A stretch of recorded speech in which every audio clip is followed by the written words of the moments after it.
Praise the Lord. இன்றைய தேவ வார்த்தை அப்போஸ்தலர் நடவடிக்கைகள் 16:18. ஹல்லேலூயா. யாருக்கு பேய்னா பயம்? இந்த கேள்விய கொஞ்சம் வருஷத்துக்கு முன்னாடி கேட்டிருந்தா நான் தான் ஆளா கையெழுத்திக்கிருப்பேன். எனக்கு அவ்வளோ பயம், இருட்டுனா அவ்வளோ பயம். எனக்கு நைட்னா வெளியே வரது கூட பயப்படுவேன். ஒரு சின்ன சத்தம் கேட்டா போதும் எனக்கு உடனே தூக்கம் வராது.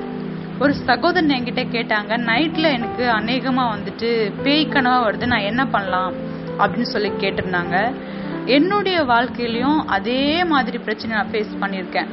ரொம்ப கொடூரமான கோரமான கனவுகள்லாம் எனக்கு வரும்.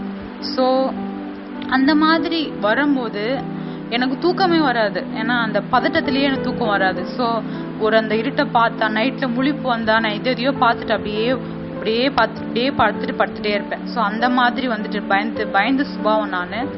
ஸோ இந்த வார்த்தையை கொஞ்சம் கவனிச்சு படிக்கலாம். இப்படி இந்த நாள் அநேக நாள் செய்து கொண்டு வந்ததால் பவுல் சினம் கொண்டு திரும்பி பார்த்து, நீ இவளை விட்டு புறப்படும்படி இயேசு கிறிஸ்துவின் நாமத்தினாலே உனக்கு கட்டளையிடுகிறேன் என்று அந்த ஆவியுடனே சொன்னான். அந்நேரமே அந்த ஆவி புறப்பட்டு போயிடுச்சு. ஹல்லேலூயா. ஒரு குறி சொல்றவங்க, பவுல் என்றது ஒருத்தர் தேவனுடைய வார்த்தையை பிரசங்கிக்கிறவரு. சும்மா அந்த டெய்லி அந்த பொண்ணு போயிட்டு அவர் தொந்தரவு பண்ணிட்டு இருக்கு. என்னன்னு சொல்லுதான், இவங்க உன்னதமானுடைய பிள்ளைகள் சுவிசேஷம் சொல்றதுக்கு வந்திருக்காங்க அப்படின்னு சொல்லுதான். அந்த ஆவி சொன்னது தப்பு இருக்கா? அது கரெக்டா தான் சொல்லுது. சோ அந்த மாதிரி டெய்லி சொல்லவே பவுல்ன்றவருக்கு கோபம் வந்து அந்த ஆவியோட கடிந்து கொள்றாரு. இந்த மாதிரி நீ எங்களை தொந்தரவு பண்றியன்னு சொல்லி சொன்ன உடனே அந்த ஆவி உடனே அந்த பொண்ணை விட்டு போயிடுச்சான். எத்தனையோ பேர் குறி கேக்குறாங்க இல்லையா? அவங்க கிட்டே கேட்டு பாருங்க. அதுக்கு ஒரு ஆவி, குறி சொல்றது ஒரு ஆவி. அந்த ஆவி வச்சுதான் அவங்க பிழைப்பை நடத்துவாங்க. ஹல்லேலூயா. அந்த ஆவிக்கு எல்லாமே தெரியும். நீங்க என்னென்ன நடந்தது உங்க லைஃப்ல, என்னென்ன தப்பு பண்ணீங்க, எல்லாமே அதுக்கு டாப் டு பாட்டம் கரெக்டா சொல்லும். ஆனா இதுக்கப்புறம் நீங்க எப்படி நடக்க போறதுன்னு அதுக்கு தெரியாது. இதுக்கப்புறம் உங்க லைஃப் எப்படி இருக்க போகும், எப்படி உங்க லைஃப் நல்லா இருக்கும் நல்லா இருக்காதுன்றது தெரியாது. அது மாதிரி போய் சொல்லும். ஸோ அப்பதான் உங்களோட எண்ணங்களை தூண்ட முடியும், தவறான வழியில ஈஸியா நடத்த முடியும். ஹல்லேலூயா. ஒரு ஜெபம், முட்டி போட்டு ஒரு ஜெபம், ஆண்டவரே என்னுடைய வாழ்க்கையில இந்த மாதிரி தவறுகள் நான் பண்ணிட்டேன், இனி நான் பாவம் பண்ணக்கூடாதுன்னு நீங்க ஜெபிச்சாலே உங்களுடைய வாழ்க்கையான எதிர்காலத்தை தேவன் உங்க கண் முன்னாடி வைத்து நலமான வழியில உங்க நடத்துவார். ஹல்லேலூயா. என்னுடைய வாழ்க்கையில் நான் சரியா தூங்காத போது, ஜெபிக்காத போது அநேக விஷயங்கள் நான் அந்த மாதிரி ஃபேஸ் பண்ணியிருக்கேன். நான் என்னுடைய வாழ்க்கையில இந்த மாதிரி நைட் டைம்ல சத்தங்களோ இல்ல இந்த மாதிரி பேய் பிசாசின் கிரியைகளோ வரும் பொழுது நான் ஜெபம் தான் செய்வேன்.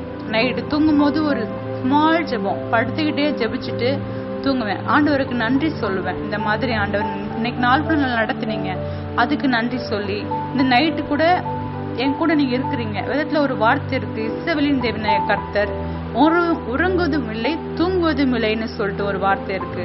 ஆண்டவரே நாங்க தூங்க போறோம், நீங்க தூங்க மாட்டி என் கூட இருந்து பாதுகாத்து கொள்ளுங்கன்னு ஒரு சின்ன ஜெபம் செஞ்சுட்டு அப்படியே அவர் பேரை சொல்லிட்டு நீங்க படுத்துட்டீங்கன்னா போதும். எந்த விதமான கனவு உங்களுக்கு வராது. ஹல்லேலூயா. பேய் நம்மள பார்த்து பயப்படும். பேயை பார்த்து நீங்க பயப்பட வேண்டிய அவசியம் கிடையாது. இயேசுவின் நாமத்தினாலன்னு சொன்னா உடனே அந்த அதிகாரத்தை நீங்க எடுக்கும் போது அந்த பேயினுடைய கிரியெல்லாம் கட்டுகள் எல்லாம் அகன்று போகும். ஒரு நாள் என் தாய் ஆண்டவரை பத்தி அதிகமா கேட்டுனே இருந்தாங்க. சரின்னு சொல்லி நான் சொல்லிட்டே இருந்தேன், இந்த மாதிரி ஆண்டவரை பத்தி கேட்கறாங்கன்னு சொல்லி நான் சொல்லிட்டு இருந்தேன். மறுநாள் நைட்டு என்னோட தாய் தூங்கும் போது, என் பக்கத்துல தூங்கும் போது ஒரு சத்தம், அதாவது பேய் அமுக்குதுன்னு சொல்லுவாங்க பாத்தீங்களா, அந்த மாதிரி ஒரு சத்தம் கொடுப்பாங்க, ஊன்னு சொல்லுவாங்க பாத்தீங்களா, அந்த மாதிரி என் தாய் பண்ணாங்க. நான் ஏதோ பண்றாங்கன்னு நான் கம்முன்னு தூங்கிட்டேன். ஆனா அந்த தாய் மறுநாள் காலைல என்கிட்ட சொன்னாங்க, இந்த மாதிரி ஒரு பேய் அவங்க மேல உட்காந்து பலால்னு அடிக்குதான். எப்படி இருக்கும் கொஞ்சம் யோசிச்சு பாருங்க. கேட்கும் போதே அள்ளி கிளம்புதில்ல. சோ அந்த மாதிரி மேல உட்காந்து பலார்னு பட்டு எங்க அம்மா வச்சு அடிச்சு விளாசுது. எங்க அம்மா ஒரே ஆள்தான் சொன்னாங்க, ஏசுவின் நாமத்தை நான் அப்பால எப்பன்னு சொல்லியிருக்காங்க. ஏசுவேன் அந்த ஒரு நாமத்தை சொன்னதும் அது இருக்க எனக்கு தெரியாம போயிடுச்சு.